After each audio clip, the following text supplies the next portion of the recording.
ஒருவர் இருக்கிறது. நானும் உங்கள் அப்ஜித் கான். என்னடா அது வண்டியை கட்டணும் பார்க்குறீங்களாங்க? ஆமாங்க, BS6 பற்றி தெரிஞ்சுக்கணும் அப்படிங்கிறக்காக தாங்க போட்டிருக்கேன் அந்த பதிவு. நம்ம இருக்கிற வந்து தமிழ்நாடு சேதுபதி காலேஜில் இருக்கோம். அதே போல் நம்ம BS6 மாடல் வண்டி புதுசாக நம்ம எடுத்திருக்கோம். அந்த BS6 மாடல் எப்படி இருக்குங்கிறத உங்களுக்கு நான் காட்டுறேன். BS6 மாடலில் இப்போ வெளிப்புற தோற்றம் வந்து ஸ்டார் லைன் சொல்லிட்டு போட்டிருக்காங்க. உண்மையிலேயே நான் கூட நினச்சேன் இந்த வண்டி சரியில்லாமல் இருக்குமோ அப்படின்ட்டு. ஆனால் சூப்பராக பண்ணியிருக்காங்க, நல்லா பண்ணியிருக்காங்க. இண்டிகேட்டர் லைட்டு, அது போல் ஃப்ளாஷ் லைட்டு, இது வந்து பேட்ரி பாக்ஸ் கொடுக்காங்க. அதே மாதிரி என்னென்ன இருக்குங்கிறத உங்களுக்கு காட்டுறேன் பாருங்கள். நம்ம கட்டு நாமக்கல் கட்டு தான் அடிச்சிருக்குது. 2 சாக்காப்ஸும் மாதனுடைய கட்டு தான் அடிச்சிருக்கு. நம்ம பேக்கில் ஃப்ரண்ட்டில் எல்லாமே 4 வீலுமே வாங்கி அட்ராக்ட் பண்ணி எக்ஸ்ட்ரா ஃபிட்டிங் பண்ணியிருக்கோம். பேக்கு எக்ஸ்ட்ரா பண்ணியிருக்கு, ஃப்ரண்ட்டு வந்து ஓப்பன் பண்ணியிருக்கு பார்த்துக்கோங்க. அதே மாதிரி கிரில் 2 சாக்காப்ஸ் போட்டிருக்கோம். 2 ஹார்ன் பண்ணியிருக்குது, எக்ஸ்ட்ரா பம்பர் கொடுத்துருக்கோம். இதில் வந்து எக்ஸ்ட்ரா நம்ம வந்து கம்ப்ளீட் கொடுத்துருக்கு. வேறு என்ன கொடுத்துருக்குங்கிறத நம்ம உள்ளே வந்து பார்ப்போம். இது வந்து ஏசி கோச்சுங்க. ஏசி கோச்சு BS6 வந்து ஏசி கோச் கொடுத்துருக்கு. ஏசி கோச்சு வந்து உண்மையிலே நல்லா இருக்குது, அருமையாக ஏசிக்கு ஓட்டுறதுக்கு. பேக் வந்து நம்ம எக்ஸ்டெண்ட் பண்ணிக்காங்க. பேக் எக்ஸ்டெண்ட் பண்ணிக்கு ஸ்பேர் வீல், இந்த கேப் வந்து பார்த்தீங்கன்னாக்கா அது வந்து ஸ்பேர் வீல் கொடுத்துருக்கு. இங்கே வச்சுருக்கு. நம்ம டிக்கி வந்து பெருசாக ஸ்பேஸ் பண்ணிக்கு பெரிய டிக்கி ஆல்ட்ரேட் பண்ணியிருக்காங்க. நம்ம ராம்நாத் டிஸ்ட்ரிக்டில் தொண்டி அப்படிங்கிற ஊரில் உள்ள கிங் ட்ராவல்ஸ் வந்து BS6 வேறு என்னென்ன இருக்குங்கிறத உங்களுக்கு காட்டுறேன். அழகான 3100 வீல் பேஸு, டீசல் டேங்கு. அது மாதிரி லெஃப்ட் சைடில் பார்த்தீங்கன்னாக்கா ஆட் ப்ளூ ஆயில் கொடுத்துருக்காங்க. ரைட் சைடில் வந்து லெஃப்ட் சைடில் வந்து டேங்கில் வந்து டீசல் டேங்க் கொடுத்துருக்காங்க. லெஃப்ட் சைடில் டீசல் டேங்கு, ரைட் சைடில் வந்து ஆட் ப்ளூ ஆயில் கொடுத்துருக்காங்க. உள்ள சென்ட்ரு டோர் தாங்க. சென்ட்ரு டோர் உள்ள ஏறணுன்னு பாருங்கள் சீட்டோட அமைப்பு. பேக்கில் வந்து 2, 4, 6, 8, 19 சீட்டு கொடுத்தாங்க. அதே மாதிரி ஏசி ஆல்ட்ரேஷன், ஏசி கொடுத்துருக்காங்க. நல்லா இருக்குது. நான் வந்து டிரைவர் அப்படிங்கிற ஒரு இதில் வந்து கண்டிப்பாக நான் சொல்கிறேன், ரெக்கமெண்ட் பண்ணுறேன். BS6 உண்மையிலேயே நல்ல ஒரு அருமையான வண்டி. 3 சிலிண்டர் அப்படின்னு சொல்லிட்டு என்னை ரொம்ப நாளாக யாருமே எடுக்க விடாமல் பண்ணாங்க. கண்டிப்பாக வந்து 3 சிலிண்டர் அப்படின்னாலும் அதுக்கு உண்டான இன்ஜினுடைய பவர் கொடுத்துருக்காங்க. சென்ட்ரு டோர் லாக்கை க்ளோஸ் பண்ணிவிட்டு நம்ம ஏசி போட்டு வைப்போம். எப்படி இருக்குண்டு ஏசி ஓடும் நேரத்தில் ஜன்னல்களை திறக்க வேண்டாம். அதே மாதிரி நோ ஸ்மோக்கிங், 40 இன்ச்சு LED கொடுத்துருக்காங்க. நல்லா இருக்குது அருமையாக. டிரைவருக்கு தனியாக பார்ட்டிஷன் கொடுத்து கிளீனர் சீட்டு ஒரு லெஃப்ட் சைடில் பேசஞ்சர் சீட்டாகவே கொடுத்துருக்காங்க. அதே மாதிரி இன்ஜினுக்கு மேலே பார்த்தீங்கன்னாக்கா அப்படியே ஒரு பெர்த்து வடிவில் தலைவாணி புல்லாக வச்சு ஒரு ஆள் படுக்கிற அளவுக்கு வச்சுருக்கு. BS6 உண்மையிலே நான் வந்து கண்டிப்பாக சொல்லுவேன் நல்ல வண்டி அப்படின்ட்டு. அதிலே வந்து செரியோடைய செட்டு கொடுத்துருக்கு. இது வந்து ஆக்சுவலாக வந்து ரியல் கோச்சிலேருந்து ரெடி பண்ணது. எக்ஸ்ட்ரா ஃபிட்டிங் எல்லாமே பார்த்தீங்கன்னாங்க சபரி கோச்செலாம் பண்ணியிருக்கோம். ஏசி என்ன வாங்க நம்ம வண்டி ஸ்டார்ட் பண்ணி பார்ப்போம். 2 மோடு இருக்குது, எக்கோ மோடு, பவர் மோடு. அதனுடைய விளக்கத்தை சொல்கிறேன். அதுக்கு மேலே இன்ஜின் பிரேக் எப்படி இருக்குது அப்படிங்கிறத சொல்கிறேன் வாங்க. அந்த வண்டியோட அமைப்பு பார்த்துக்கிங்க அப்படின்னா நம்ம வந்து சரி நான் ட்ரைவ் பண்ணலை, இருந்துக்கிட்டு தான் காட்ட முடியும். நான் ஆஃப் பண்ணி தான் காட்டணுங்கிறக்காக தான் காட்டுறேன். கண்டிப்பாக பாருங்கள். எக்ஸ்ட்ரா நம்ம வந்து ரிவர்ஸ் கேமராவுக்கு வந்து நம்ம சுவிட்சு கொடுத்து அதில் வந்து லைட்டு ஆக்சுவலாக வந்து ரிவர்ஸ் கேமரா கொடுத்துருக்கு. இதில் கம்பெனி ஃபிட்டிங் அப்படின்னு பார்த்தீங்கன்னாக்க வண்டி நம்ம ஸ்டார்ட் பண்ணுவோம். ஸ்டார்ட் பண்ணோன்னா அழகா டீச்சர் வெல்கம்.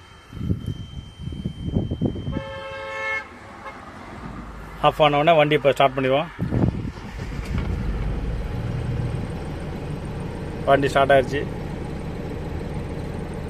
இது ஆக்சுவலாக பார்த்தீங்கன்னாக்கா இதில் என்னென்ன கண்ட்ரோல் இருக்குங்கிறது ABS ஒரு பிரேக்கினுடைய சிஸ்டம் தான் கொடுத்துருக்கு. இது வந்து உங்களுக்கு சுவிட்ச் ஆஃப் என்னென்னு கேட்டால் இது வந்து கட் ஆஃப், நம்ம கட் அவுட் கொடுக்கணும். அது போல் பார்த்தீங்கன்னாக்கா ஹேண்ட் பிரேக் எங்கே இருக்குது பார்த்தீங்கன்னா இதுதான் ஹேண்ட் பிரேக்கு. டிரைவருடைய டோர் ஓப்பனில் பக்கத்தில் ஓப்பன் பண்ணணும் தேவையில்லை. இதில் வச்சுட்டு நம்ம வந்து ஹேண்ட் பிரேக் எடுத்து விட்டுக்கலாம். நம்ம சின்ன வண்டிக்கு மாதிரியே கொடுத்துருக்காங்க. அதே மாதிரி நம்ம ஹார்ன் எல்லாம் நம்ம எக்ஸ்ட்ரா ஃபிட்டிங்கு, இதெல்லாம் லைட் கண்ட்ரோலு.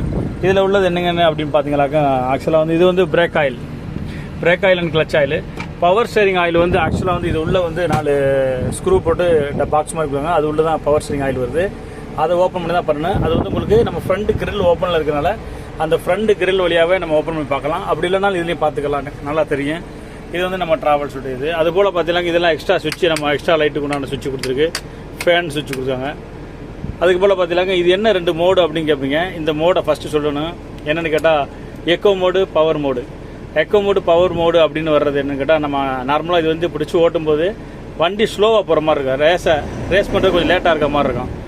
அது என்னென்னு கேட்டால், இதை வந்து ஆஃப் ஒரு சப்போஸ் நம்ம வந்து நார்மல் ரோட்டில் ஃப்ளாட் ரோட்டில் ஓட்டும்போது இதை எக்கோ மோடை போட்டு வச்சுட்டு போட்டோமாக்க நமக்கு டீசல் மைலேஜ் கண்டிப்பாக வருது. நான் இப்போ ஓட்டி டிரைவராக இருக்கனால என்ஜாய் பண்ணி நான் சொல்கிறேன். அதுபோல் இது எக்கோ மோடு, பவர் மோடு கொடுத்துட்டு இதை வந்து ஆஃப் பண்ணிட்டு, நாங்கள் ஹில்ஸில் போகல கொஞ்சம் பத்தாது பவர் அப்படின்னா இது ரெண்டையுமே ஆஃப் பண்ணிடுங்க. ஆஃப் பண்ணிட்டீங்களாக்க கண்டிப்பாக ஹில்ஸில் நல்ல பவர் கிடைக்கிது. நார்மல் ரோட்டில் ஓட்டும்போது மைலேஜ் வராது. எனக்கு வந்து மைலேஜ்னு பார்த்தீங்களாக்க இது வந்து உங்களுக்கு வந்து பவர். இது என்னென்னு கேட்டால் உங்களுக்கு அந்த சைலன்சர், அந்த என்ன சொல்கிறது, BS6க்கு வந்து இது கொடுத்தீங்களாக்க இதனுடைய இது வந்து கிளியர் ஆயிரும். தெரியுதா? இதுதான் இதனுடைய சிம்பிள் தான் அது. இது வந்து எப்படின்னா அந்த ஃப்ரெஷ்ஷு அந்த சைலன்சரோட புகையை வந்து எரித்து அதை தண்ணி என்ன சொல்கிறது, நம்ம அந்த ஆயில், க்ளவுட் ஆயில், அந்த ஆட் ப்ளூ ஆயிலோட சிம்பிள். அப்போ இதில் இருந்துச்சு அப்படின்னா ஆட் ப்ளூ ஆயில் இதில் எடுக்குன்னு அர்த்தம். இதுதான் ஆட் ப்ளூ ஃபுல்லாக இருக்குது. நமக்கு பார்த்திங்கன்னா ஆட் ப்ளூ ஃபுல்லாக இருக்குது. இது வந்து நம்ம எரிக்கிறது எந்த அளவுக்கு நம்ம வந்து எரியுது. இது வந்து ஃபில்டர் ஃபுல்லாக இருச்சாக்க ஆட்டோமேட்டிக்காக சுவிட்சை ஆஃப் பண்ணி ஆன் பண்ணி விட்டோமாக்க கண்டிப்பாக அது வந்து ஆன் ஆகும். அப்படி இல்லைனா இது வந்து ஆட்டோமேட்டிக்காக ஆஃப் ஆகுது. இது வந்து ஆட்டோமேட்டிக்காகவே ஆஃப் ஆகுது. நம்ம வண்டிக்கு அந்த இதெல்லாம் இல்லை. இது வந்து செல்சியஸ் எத்தனை இருக்குன்ட்டு நம்ம டைம் கொடுத்துருக்காங்க, டைம், டேட்டு. அதுபோல் பேட்ரி, இது வந்து பேட்ரி நமக்கு பார்த்தீங்கன்னா எவ்வளவு நமக்கு பவரில் இருக்குது. இந்த பக்கம் ரேஸ் பண்ணுறோம், ரேஸ் பண்ணதில் கூடுது. அது பக்கத்துலேயே பார்த்தீங்களாங்க நீங்கள் வந்து இது வந்து நார்மலாக வந்து ஒரு 70 ஓட்டும்போது க்ரீன்லேயே வச்சு ஓட்டும்போது நமக்கு இந்த க்ரீன் லைட் கிடைக்கும். இது வந்து பார்த்தீங்கன்னாக்க ரேஸ் பண்ணுறதுனால ப்ளூ லைட் கிடைக்குது. இது வந்து நமக்கு டெம்பரேச்சர் எவ்வளோக்குன்னு காட்டுறது. அதே மாதிரி இது வந்து ஆர்பிஎம் சொல்லி ஆகணும். ரேஸ் பண்ணி ஓட்டையில் நார்மலாக நம்ம கியரில் ஒரு 70 கிலோமீட்டர் ஸ்பீடில் போனோம் அப்படின்னமாக்க இந்த லைட்டு ப்ளூ லைட்டு 80 போனால் ப்ளூ லைட்டு வரும். ஒரு 70க்குள்ளே 60, 70, 40 இது மாதிரி போகும்போது க்ரீன் லைட் எரியும். அப்படிங்கிறப்ப மைலேஜ் நல்லா கிடைக்கும். க்ரீன் லைட்டில் வச்சு ஓட்டுங்க, கண்டிப்பாக மைலேஜ் கிடைக்கும். இது வந்து diesel full tank, hand brake போட்டிருக்கோம். இதனுடைய சிஸ்டம்லாம் வந்து உங்களுக்கு கிலோமீட்ரு இதெல்லாம் மாறும். உங்களுக்கு சிஸ்டத்தில் நமக்கு செட்டிங்கு என்னென்ன வேணுமோ இதெல்லாம் மாற்றிக்கலாம். இதை நம்ம ப்ரெஸ் பண்ணல போதும், இது எல்லாமே நமக்கு மாறிக்கணும். அதே மாதிரி நமக்கு செட்டிங்ஸ் எல்லாமே வந்துடும். இதில் கிலோமீட்ரு, ஆட் ப்ளூ, இன்னும் இதெல்லாம் வருது. இதில் முக்கியமாக ஒன்று தெரிஞ்சுக்கிற வேண்டிய விஷயங்கள் என்னென்னு கேட்டால், பவர் ஸ்டீரிங் ஆயில் சொல்லிட்டு ஃப்ரண்ட் சைடில் இருக்குது. இது உள்ள இந்த பாக்ஸை நம்ம ஓப்பன் பண்ணி கண்டிப்பாக நம்ம பார்க்கணும். க்ளோஸ் பண்ணியிருக்கிறேன். ஆமாம், இது போல் கியர் 10 சின்ன வண்டி நம்ம ஒரு இனோவா வண்டி ஓட்டுற அளவுக்கு தான் வச்சுருக்கு. 5 கியர் 6 கியர் நம்ம ஃபஸ்ட்டு நம்ம கண்டிப்பாக ஃபஸ்ட்டு இதுக்கு வந்து ரிவர்ஸில் கொடுத்துருக்கு. அந்த மற்ற ஈச்சர் வண்டி மாதிரி தான் கொடுத்துருக்கு. ஆனால் என்ன சிம்பிளாக சின்னதாக கேபிள் டைப் கொடுத்துருக்காங்க. உண்மையிலே நல்லா அருமையாக இருக்குது. நமக்கு வந்து ஏசி சிஸ்டம் கொடுத்துருக்காங்க பாருங்கள். நம்ம வந்து ஏசி வண்டி ஆக்சுவலாக வந்து இதை வந்து ஆன் பண்ணாலே போதும், நமக்கு ஏசி ஆன் ஆயிரும். பட் 24 டெம்பரேச்சர் வச்சுருக்கோம், 39. ஆனால் BS6 நல்லா இருக்குது. ஏசி கூலிங் நல்லா இருக்குது. இழுவை ஒன்றும் பிரச்சனையே கிடையாது. 3 சிலிண்டர் வண்டி தான். நான் BS4 ஓட்டியிருக்கேன், BS3 ஓட்டிருக்கேன். BS4க்கும் BS6க்கும் டிஃப்ரெண்ட்டு லைட்டாக கொஞ்சம் தெரியுது. BS4 சடனாக ரேஸ் ஆகுது, BS6 வந்து கொஞ்சம் லேட் ஆகுது, அவ்வளோதான், வேறு ஒன்றும் இல்லைங்க. எப்போதும் மாதிரி தான் BS3க்கும் BS4க்கும் என்ன டிஃப்ரெண்ட்டோ அதே மாதிரி தான் BS4க்கும் BS6க்கும் லைட்டாக ஒரு டிஃப்ரெண்ட்டு. மைலேஜ் வந்து ஆவரேஜ் பார்க்கும்போது இந்த க்ரீனில் வச்சு நம்ம ஓட்டணும் அப்படின்னமாக்க இது வந்து உங்களுக்கு ஃபேன் ஸ்பீடு கூட்டும் போது எந்த அளவுக்கு நம்ம ஃபேன் ஸ்பீட் கூட்டுறோமோ அந்த அளவுக்கு நமக்கு வந்து ஏசி வந்து கூலிங் வரும். அதுதாங்க, வேறு ஒன்றும் இல்லைங்க. மற்றபடி வண்டியை இப்போ சொல்ல போனால் ஒன்று இந்த டைப் என்னன்னு கேட்டால், இதை வந்து மேலே இழுத்துருந்தோம்னா அந்த BS4ல் மேலே தூக்குனா தான் டபுள் சார் அந்த சிக்னல். இந்த சிக்னல் நம்ம எப்படின்னு கேட்டால், நம்ம 2 பக்கம் லைட்டு, பார்க்கிங் லைட் சொல்லுவோம்ல, இந்த லைட் எரியும். சரியா? 2 பக்கம் டபுள் சைடு இண்டிகேட்டர் எரியும். இது வந்து ஆக்சுவலாக வந்து நம்ம இது எப்படி சிஸ்டம்னு பார்த்துக்கிறீங்க. நான் கூட கன்ஃபியூஸ் ஆனேன். இது வந்து கீழே அமுக்குனா தான் நமக்கு வந்து அந்த இண்டிகேட்டர் ஸ்ட்ரைட் இண்டிகேட்டர் சொல்லுவாங்க நம்ம ஊரில். இது வந்து வெளிநாட்டை சொன்னால் இசாரா பார்க்கிங் லைட்டு. இது வந்து பார்க்கிங் லைட்டு கீழே அமுக்கணும், மேலே அழுத்தினமாக வராது. இது வந்து அழுத்தும் போது நம்ம ஃபைபரில் கண்டிப்பாக தண்ணி வரும். ஃபைபர் வந்து உங்களுக்கு வேணும்னா சுவிட்சு கண்ட்ரோல்லே கொடுத்துருக்கான். சுவிட்சை போட்டோன்னா ஃபைபர் வேலை செய்யுது. இதாங்க ஆன் ஆஃப் சுவிட்சு ஃபைபரில். இதில் என்ன ஒன்றுன்னு கேட்டால், நிறைய பேருக்கு அந்த குரூசர் அந்த பக்கம் இருக்குது. இதை வந்து இண்டிகேட்டர் சொல்லிட்டேன். இன்னொன்று, இதை வந்து மேலே வச்சு தான் ஓட்டணும். இந்த லிவரை மேலே வச்சு தான் ஓட்டணும். ஏன்னா கீழே அழுத்தும் போது இன்ஜின் பிரேக். நம்ம ஹில்ஸ்லேருந்து நேற்று வந்தேன், அச்சங்கோயில் போயிட்டு வரும்போது ஹில்ஸில் ரொம்ப டவுனாக இருந்துச்சு. அப்படிங்கிறப்போ இன்ஜின் பிரேக்கு இது தட்டி விட்டோமாக்க கீழே தான் நமக்கு எக்ஸ்ட்ரா ஒரு பவர் கிடைக்கும். பிரேக்கு அதிகமாக யூஸ் ஆச்சு குறையும். அதுக்காக இன்ஜின் பிரேக் சிஸ்டம் இதெல்லாம் இருக்குது. இதை பார்த்துக்குங்க. இது மேலே அழுத்தினா நார்மல் மோடு, கீழே அழுத்தினா இன்ஜின் பிரேக். அதனால நார்மலாக ஃப்ளாட்டில் ஓட்டும் போதோ அல்லது வண்டி ரேஸ் பண்ணி ஓட்டும் போதோ இதை வந்து மேலே வச்சு தான் ஓட்டணும், கீழே வச்சு ஓட்டக்கூடாது கண்டிப்பாக. இது வந்து இன்ஜின் பிரேக் ஆகினா அதனால் நம்ம என்ன செய்யணும், மேலேயே ஏற்றி வச்சே நம்ம ஓட்டிக்கிறோம். சரியா? அப்போ அதுபோல் இந்த சைடு பார்த்தீங்க அப்படின்னா செட்டு என்னடா செட்டு அப்படின்னு சொல்லிட்டு நான் கூட யோசனை பண்ணேன். ஃபாரின் ஒன்று வண்டியிலான செட்டு இதெல்லாம் குரூசர் டைப். நம்ம வந்து துபாயில் வண்டி ஒன்றும் இல்லை, இது வந்து குரூசர் ஆன், வேறு எதுவுமே கிடையாதுங்க. இது ரன்னிங்கில் நம்ம ஒரு 70 கிலோமீட்டர் ஸ்பீடு, இந்த வண்டி 80 போகுது, 80 வரைக்கும் லாக் பண்ணியிருக்காங்க.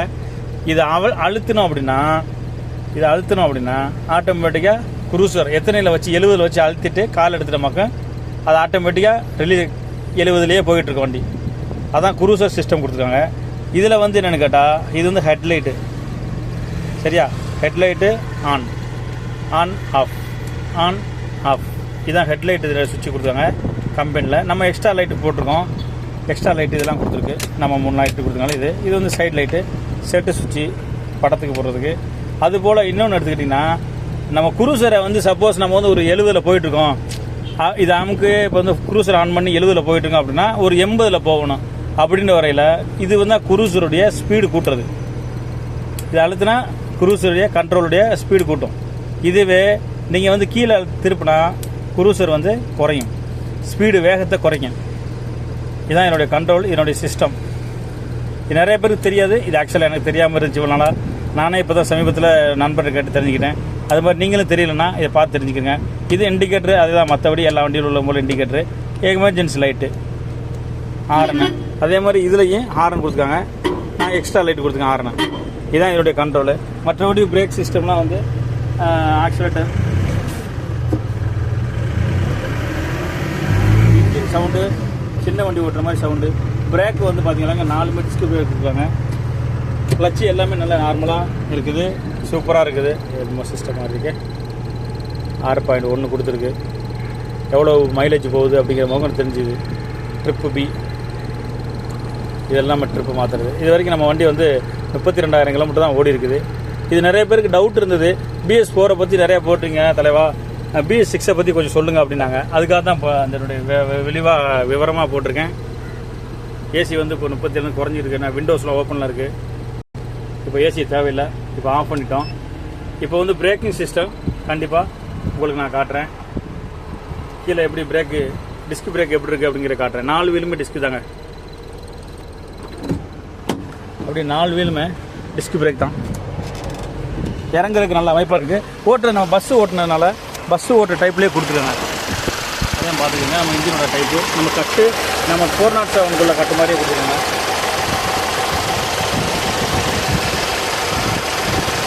இதுதான் பிரேக்கிங் சிஸ்டம். அதே மாதிரி இன்ஜினெல்லாம் நல்லா ஃப்ரீயாக இருக்குது. ஃப்ரண்ட்டில்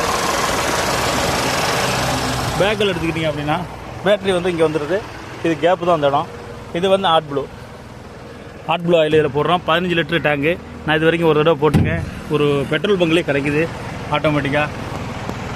இது பேக்கில் உள்ள கிரவுண்ட் சிஸ்டம். நம்ம வந்து மாதுடைய கட்டு அடிச்சிக்கோம். லைலாண்டு சாக்கம் செட் போட்டு 2 போட்டு நம்ம மாதுடைய கட்டு ஜாயிண்ட் சிங்கிள் ஜாயிண்ட் தான் போட்டுருக்காங்க.